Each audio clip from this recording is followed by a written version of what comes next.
బాలయేసు యొక్క జన్మదినము కొరకు కాదు మనం చూడవలసింది, రాకడ వస్తుందేమో. ఎన్ని క్రిస్మస్లు మన జీవితాలలో మనము చూస్తూనే ఉన్నాం కాబట్టి మనం అనుకోవలసింది ఇది రాకడ. మరి చాలా మనం ఎన్నో మరి దురంతాలు జరుగుతూ ఉన్నవి, అసలు చాలా భయంకరమైన స్థితిలో ఉంది. అప్పటికి మాత్రం మనం ఏమంటున్నాము, వెంటనే ఇది రెండవ రాకడ అంటున్నాము. మరలా మనం ఈ లోకంలో కలిసిపోతూ ఉన్నాం. విస్తరించాలి, మన సంఘాన్ని మనము విస్తరించాలి. మన సంఘమే మనం విస్తరించలేకపోయినా మనమందరము కలిసి క్రీస్తు రాజ్య స్థాపనకు మనము పునాది వేయాలి. అది మనం వెయిట్ చేయాల్సిన పని. అర్థమవుతుంది. అందుకే మనం యెషయా గ్రంథంలో రాయబడి ఉంది మొత్తం. అవన్నీ నేను మీకు చెప్పట్లేదు, కానీ మీరు చూడండి 2వ వచనం నుండి 5వ వచనం వరకు మొత్తం నేను ఇదే చదివారు. అయితే మరణాత అంటే క్రీస్తు రాజ్య సరిహద్దు విస్తరణ, ప్రపంచమంతట సువార్తను తెలియపరచడం. మరి నిజంగా ఇప్పుడు చాలా ఎక్కువైపోయింది. ఒకప్పుడు ఏంటంటే 3 సంఘాలు, ఒకటి ఆర్సిఎము, సిఎస్ఐ, లోదరిన్ కూడా చాలా సేమ్. ఇవి అక్కా చెల్లెళ్ళు అంటారు, దేన్ని సిఎస్ఐని లోదరిన్, ఇవి మాత్రమే లోకంలో నడిచేవి. కానీ ఇప్పుడు చాలా సంఘాలు అంటే సువార్తను ప్రకటిస్తే ఎవరైనా పెట్టి చెప్పండి, చెప్పేది దేవుడు మాటలే.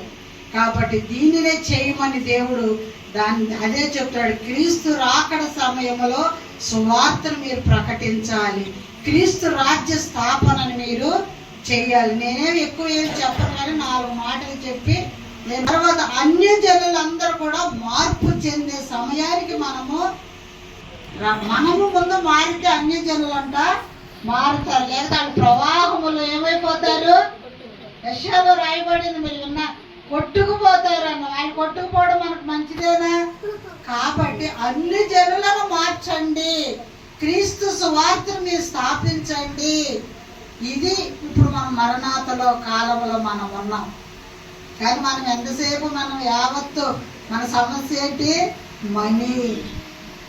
మనీ అవసరమే కాదంటలేదు, కానీ మనీతో పాటు దేవుడు ఉంటేనే నీకు ఈ మనీ నీ దగ్గరకు వస్తుంది, ఖచ్చితంగా వస్తుంది. మీరు ఎంత అనుకుంటే 10 రూపాయలు అనుకుంటే 100 రూపాయలు దేవుడు ఇవ్వగలడు.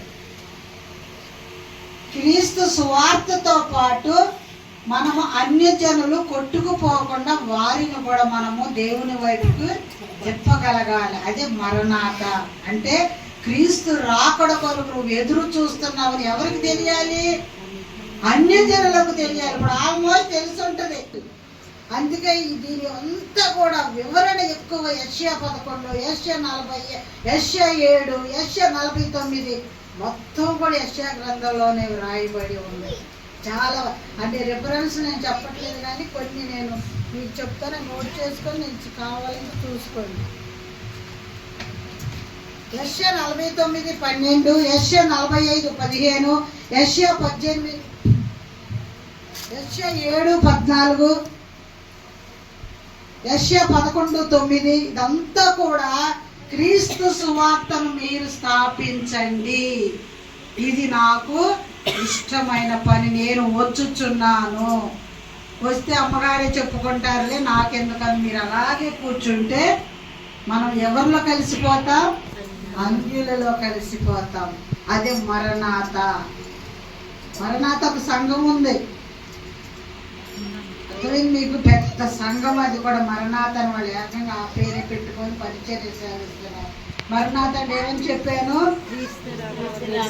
కొరకు ఎదురు చూపు. ఇంగ్లీష్ లో అయితే ఇంకా బాగుంది, life in waiting. Life in waiting. Life లో నువ్వు దేని కొరకు ఎదురు చూస్తున్నావు? మరణాత కొరకు, క్రీస్తు కొరకు. ఇంగ్లీష్ బాగా, తెలుగు కంటే క్రీస్తు రాకడ కొరకు ఎదురు చూడటం బాగుందా? లైఫ్ ఇన్ వెయిటింగ్ బాగుందా? లైఫ్ ఇన్ వెయిటింగ్ బాగుంది. మనం కూడా లైఫ్ లేదని ఇష్టపడ్డాం అనుకోండి, యవనస్తులకి మాట, వాళ్ళ కొరకు మనము ఎదురు చూస్తూ ఉంటాం. గర్ల్ ఫ్రెండ్ అయితే కానివ్వండి, బాయ్ ఫ్రెండ్ అయినా కానీ ఏం చేస్తాం? వెయిటింగ్. కానీ క్రైస్తవుడు మాత్రం ఎవరి కొరకు వెయిట్ చేయాలి? ప్రభు కొరకు. Second coming of Jesus. ఈ మాట కూడా ఇంగ్లీషే బాగుంది. Second coming of Jesus. చూడండి, క్రీస్తు కొరకు రాకడ కొరకు వేచి ఉండేది మనకి ఏం సురకం అంటే ఇట్లా వెయిటింగ్ ఇన్ లైఫ్ ఒకటి బాగుంది. సెకండ్ కమింగ్ ఆఫ్ జీసస్ అన్న దాంట్లో పవర్ కనిపిస్తుంది. అమ్మో ప్రభు వచ్చేస్తున్నాడా నా స్థితి. పొయ్యికాడు ఉన్న వాళ్ళు పొయ్యికాడ గొప్పకొల్లిపోతారు. మీకు తెలుసో లేదో, ఎంజాయ్ చేస్తున్నారు జీవితాన్ని. గొప్పతనం కానీ ఈ ప్రాంతంలో ఆయన పుట్టడం, అతను రారాజే. దేవుడు ఆయన అందుకే అంచెలంచెలుగా ఆయనను ఆశీర్వదించాడు దేవుడు.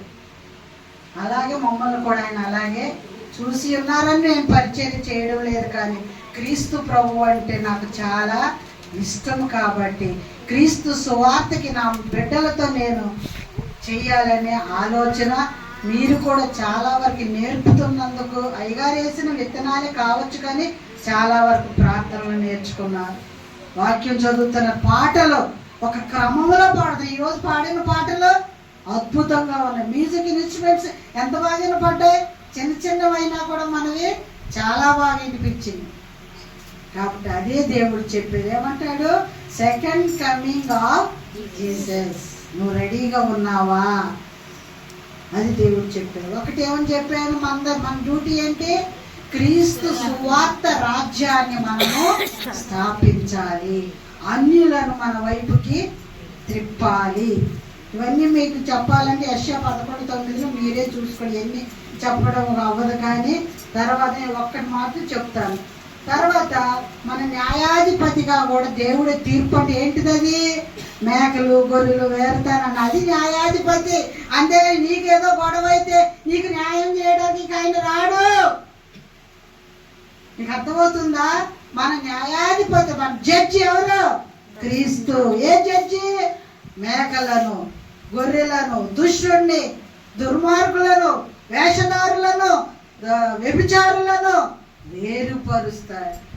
అందుకే ప్రకటనలో చదివాం కదా, చెడ్డవారిని చెడ్డగా ఉండని, మంచివాడు మంచిగా ఉండని, దొంగల్ని దొంగలుగా ఉండని అనేది రెండో రాకడికి సమయం. అదే ఇక ఉండని అంటున్నాడు దేవుడు.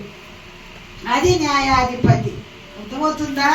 అంతేగాని నీ గొడవకు నాకు నా దేవుడే చూసుకుంటాడు అనేది కాదు. ఇక్కడ న్యాయాధిపతి అంటే నువ్వు చేసిన తప్పులకు లెక్క కట్టేవాడే న్యాయాధిపతిగా నేను వస్తున్నా. అది క్రిస్టమస్ అంటారంటే. ఇప్పుడు నేనే కాదు, ఎవరు కూడా క్రిస్టమస్ సంబరం గురించి ఎవరు కూడా మెసేజ్ ఇంకా ఇవ్వట్లేదు, మార్చాలని. అర్థమవుతుందా మీకు? తర్వాత రెండవది, మనకి నెమ్మదిని కలిగిస్తాడు దేవుడు. నిజమా కాదా సుందరం గారు? క్రీస్తు ఈ మధ్యకి వస్తున్నాడు. నువ్వు వెయిట్ చేయి, నువ్వు నిరీక్షణ కలిగి ఉండు, నీకు నెమ్మదిని నేను అనుగ్రహిస్తాను. అది క్రిస్టమస్ యొక్క సందేశము. అర్థమైందండి? మరొక మాట,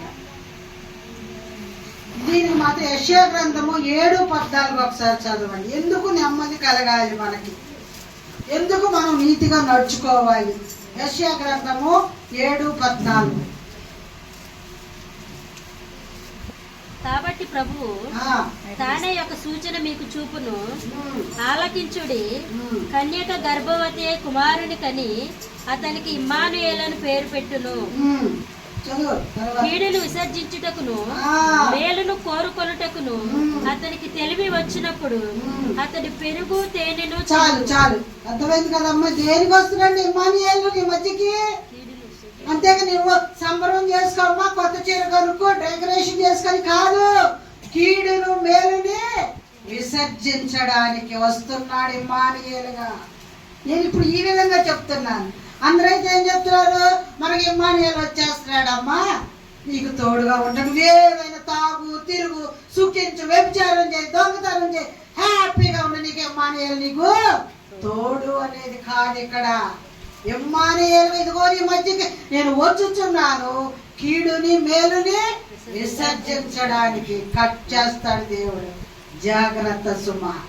ఈ 2025 క్రిస్టమస్ అంటే ఇటువంటి భయముతో నువ్వు ఆరాధనలో కూర్చోవాలి. అటువంటి భయముతో ఆరాధనతో మనము ప్రభువుని స్తుతించాలి. నేను అలా లేనయ్యా, నేను విసర్జించేది మంచి దారిలో ఉంచేటట్టుగా నన్ను చూడు ప్రభు అని మనం క్రిస్మస్ ఆరాధనలో మనము చేసుకో. అది ఇమ్మానుయేలు అంటే అర్థం. నేను కొత్త వరవడిలోకి వెళ్ళా. అందరు ఇది ఏమంటే ఇమ్మ కన్యక గర్భవతి కుమారానికి ఇమ్మ పేరు అంటే మనకి తోడే ఎంతవరకే. ఎంత 24 గంటలు టైం ఇస్తాడు నీకు. 24 గంటల టైంలో ఈ పని నువ్వు చేయకపోతే నీకు వచ్చే జీతం వస్తుందా? నీకు ఏం చేస్తున్నా జీతాన్ని కట్ చేస్తాడు.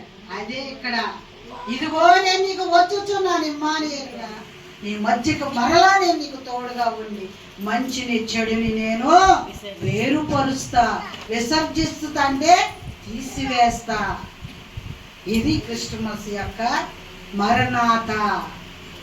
వెయిటింగ్ ఇన్ చెప్పలే లైఫ్. వెయిట్ చేసుకోండి, నిరీక్షణ కలిగి ఉండండి.